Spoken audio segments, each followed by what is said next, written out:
Bonsoir, merci d'être avec nous. Bienvenue sur Polynésie la première. Voici les titres de ce journal. Un grutier a trouvé la mort dans le quartier Buyar à Papeete en tentant de s'extirper de son véhicule. La grue mobile est ensuite tombée sur une maison, heureusement sans faire de victimes.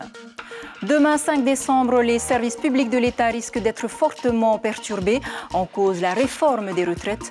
Focus sur l'éducation nationale qui promet une mobilisation importante. On visitera également le nouvel internat des élèves du lycée professionnel de Mahina. Officiellement inauguré cet après-midi, il a déjà ses 40 pensionnaires depuis le début de l'année scolaire. À J-2 du Téléthon, plusieurs actions sont en train de se mettre en place pour les 2 jours de collecte de dons vendredi et samedi. On en parle avec notre invité Serre Lenao, coordinateur du Téléthon en Polynésie. Bonsoir. Enfin, pour terminer, on vous emmène pour une petite baignade à la source de Veima, à Mataya. Ces eaux cristallines séduisent toujours autant les promeneurs du dimanche. Mais avant d'aller plus loin, cet accident mortel survenu en début d'après-midi à Papeete, dans le quartier Buyar, à Paoufei.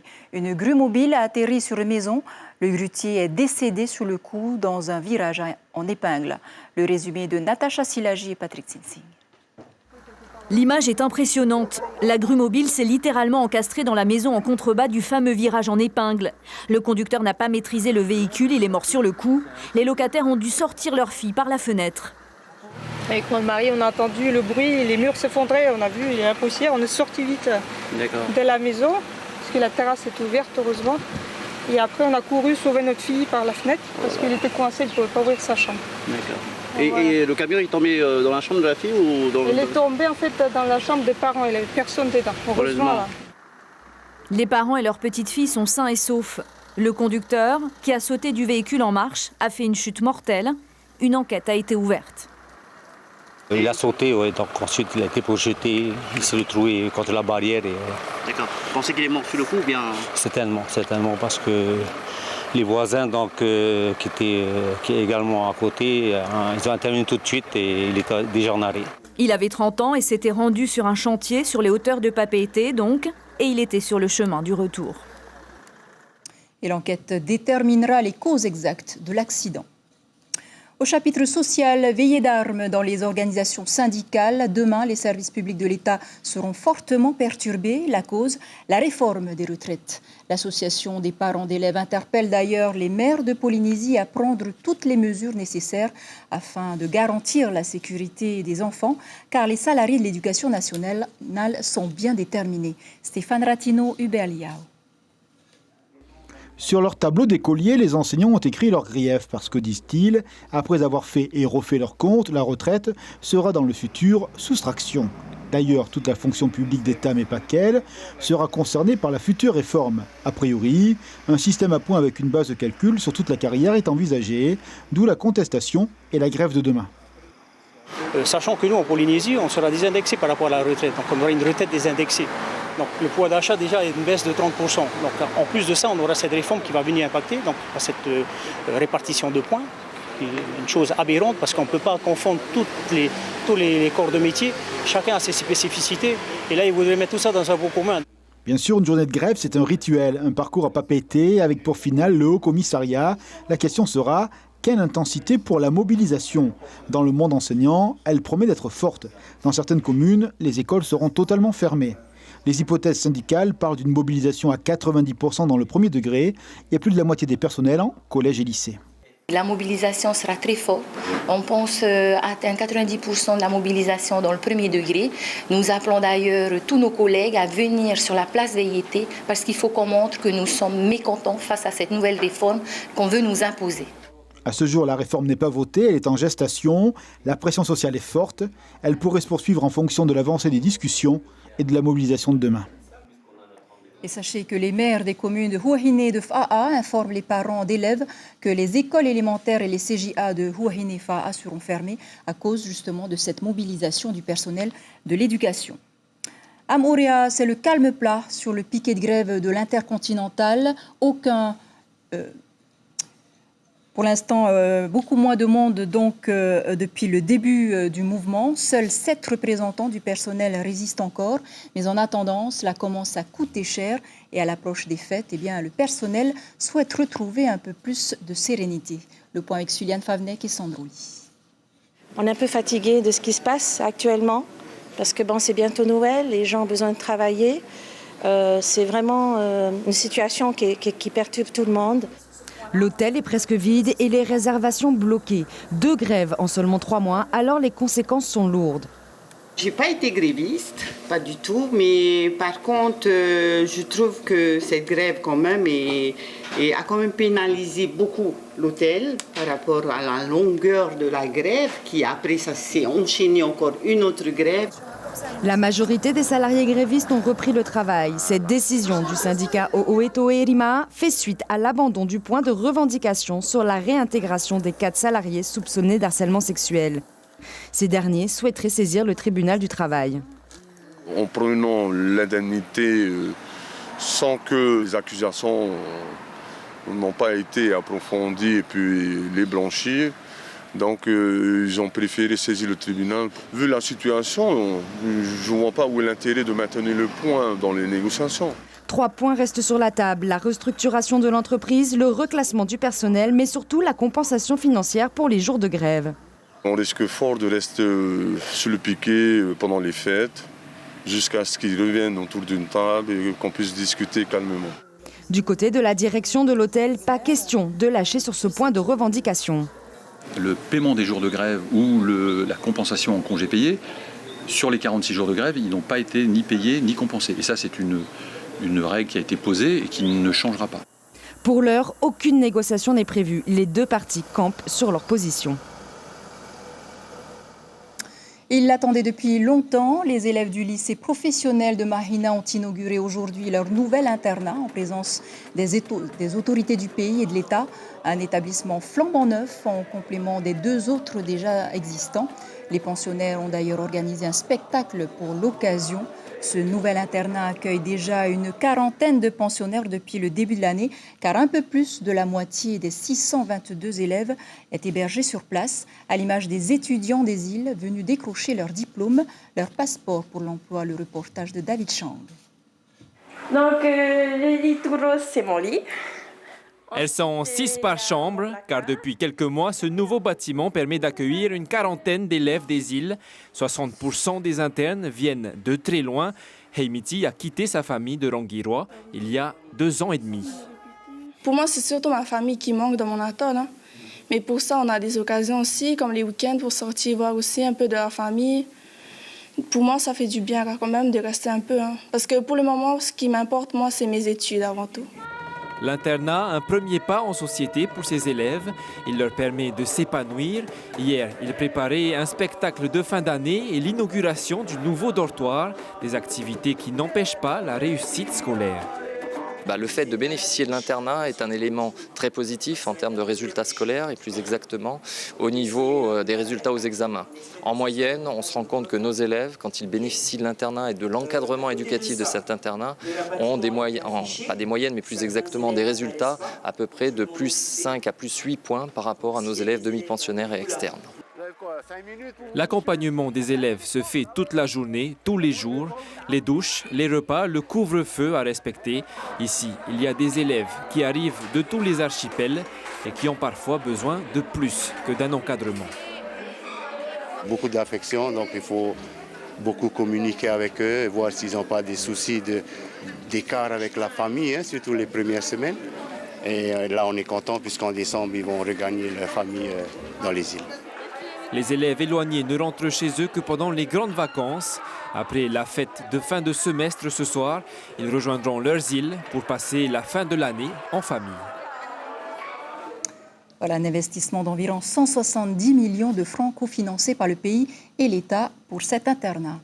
Éducation toujours avec une journée de prévention au lycée Lamné. L'affaire DJ Fred a bien illustré le cyberharcèlement sexuel et parce que les jeunes sont les plus touchés, la cellule spécialisée de la police nationale a animé le débat avec des professeurs et les parents d'élèves.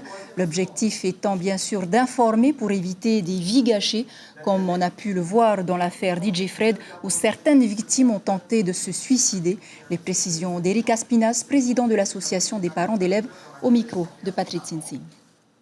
C'est surtout fait pour que les gens prennent conscience du phénomène et qu'ils sachent les mesures à prendre et le comportement à avoir face, alors qu'ils soient victimes ou qu'ils soient témoins.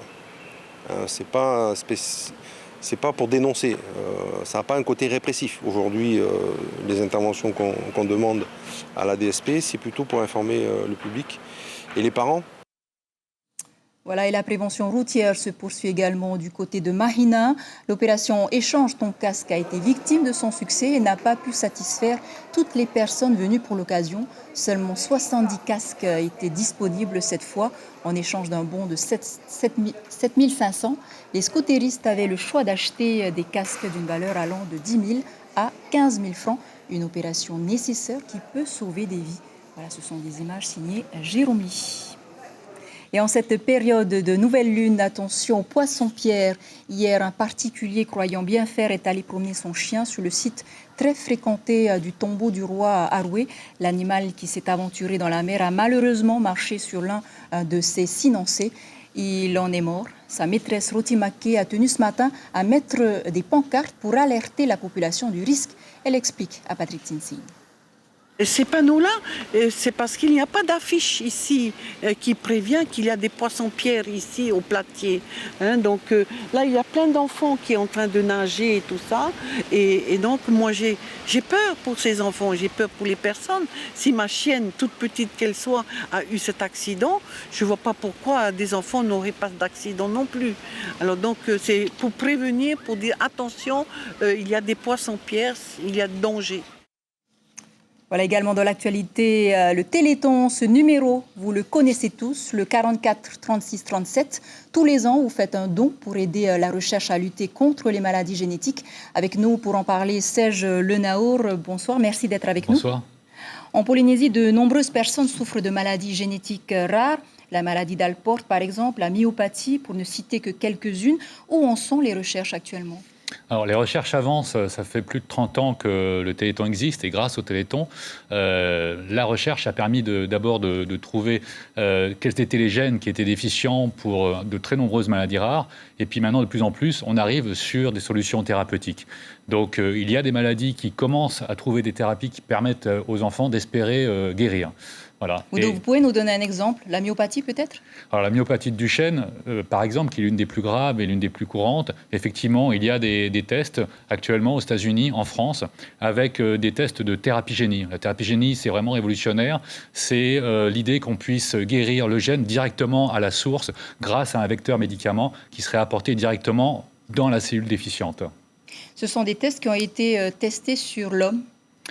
C'est une phase de test classique, c'est-à-dire d'abord en laboratoire, de façon théorique, puis ensuite sur des animaux, et puis ensuite, en dernier recours, sur un petit panel de personnes atteintes. Souvent, c'est des tests avec des placebos en double aveugle. C'est obligatoire, c'est la procédure nécessaire pour qu'ensuite, en fin de compte, on puisse aboutir effectivement à que le médicament puisse être mis sur le marché et être disponible pour toutes les personnes malades. Vous avez créé une association il y a 2 ans et demi. Pourquoi vous n'étiez pas suffisamment pris en compte ici en Polynésie ? C'est pas une question de prise en compte, c'est que les personnes, les familles atteintes, parce que souvent un enfant malade touche toute la famille, que ce soit la famille au sens autour, mais même plus largement, la famille entière est souvent touchée par ça. Et donc ces familles-là n'étaient pas forcément visibles, considérées, et ne pouvaient pas forcément agir en concert pour pouvoir communiquer sur tel ou tel problème.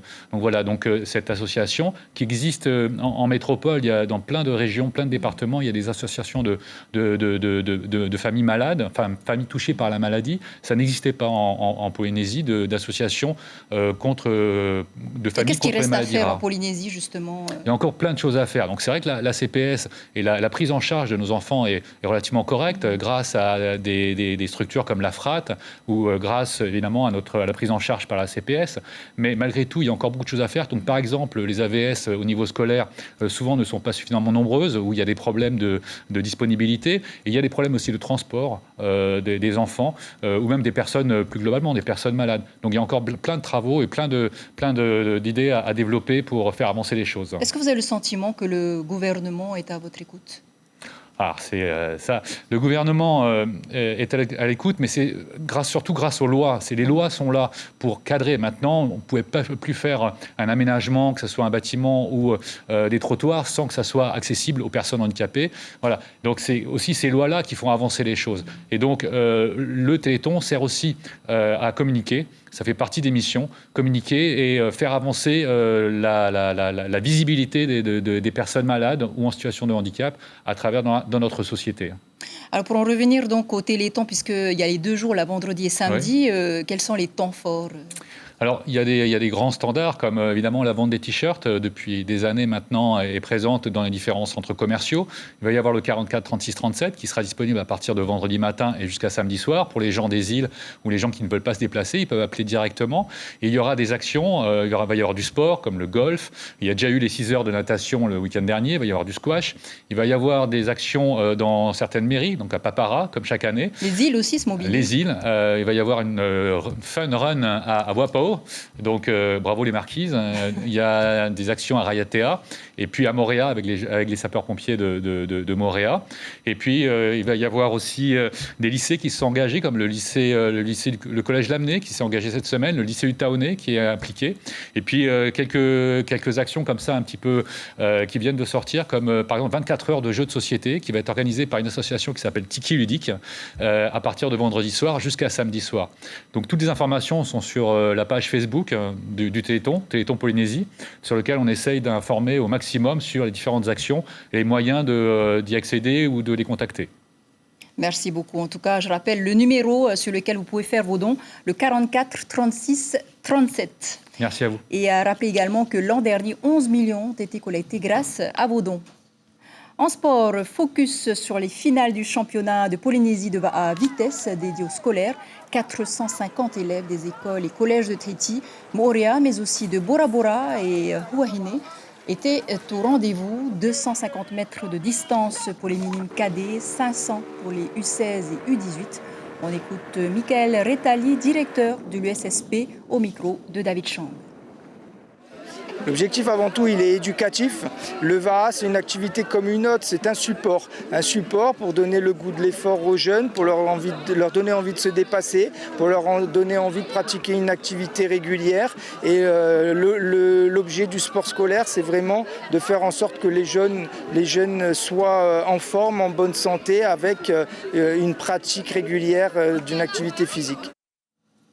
Quant aux 800 élèves du conservatoire à la section des arts traditionnels, ils sont attendus sur la scène de Toata samedi à partir de 16h pour le gala de fin d'année. Nous les avons filmés durant leur répétition générale cet après-midi avec leurs premiers fans, leurs parents. Je vous laisse apprécier.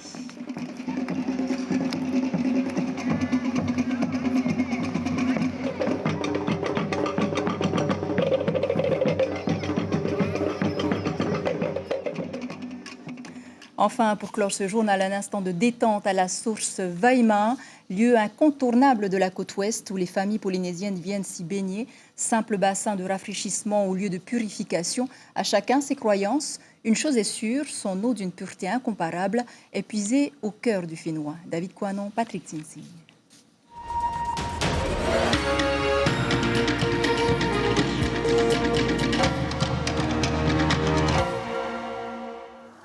C'est un endroit magique. Dans cette eau cristalline, depuis des siècles, les habitants d'ici et de plus loin viennent profiter de la fraîcheur et de la beauté du lieu.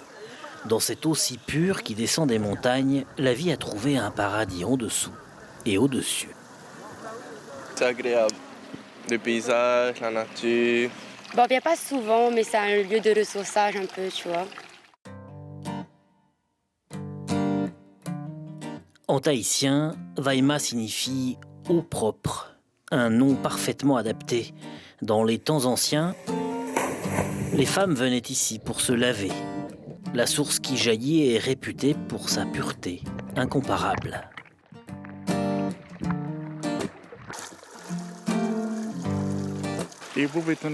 À l'époque, cette eau avait des vertus curatives. Elle avait cette dimension-là, selon moi. Les femmes avaient l'habitude de venir y prendre un bain. Là-bas, sous la pierre sur laquelle je me tenais, il y avait une cavité naturelle dans laquelle elles pouvaient discuter, surtout faire leur toilette.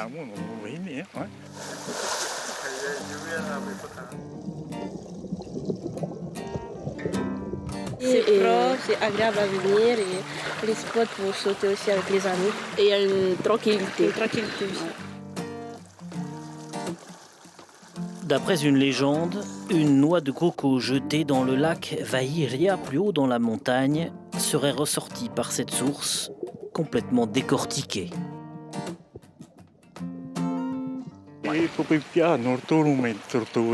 L'eau de Vaima prend sa source dans un environnement naturel qui est le lac Vahiria.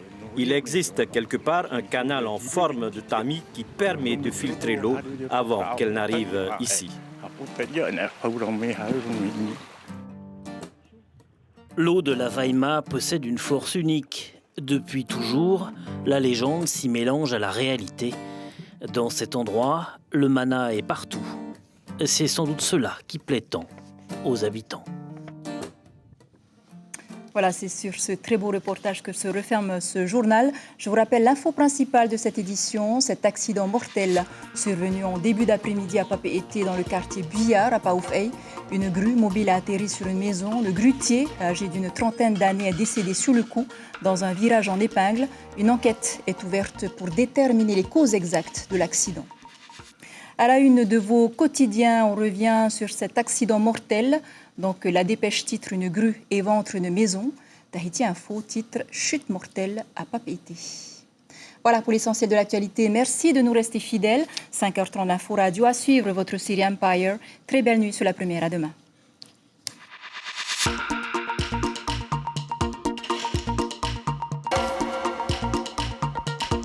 Retrouvez notre journal en replay sur notre site internet.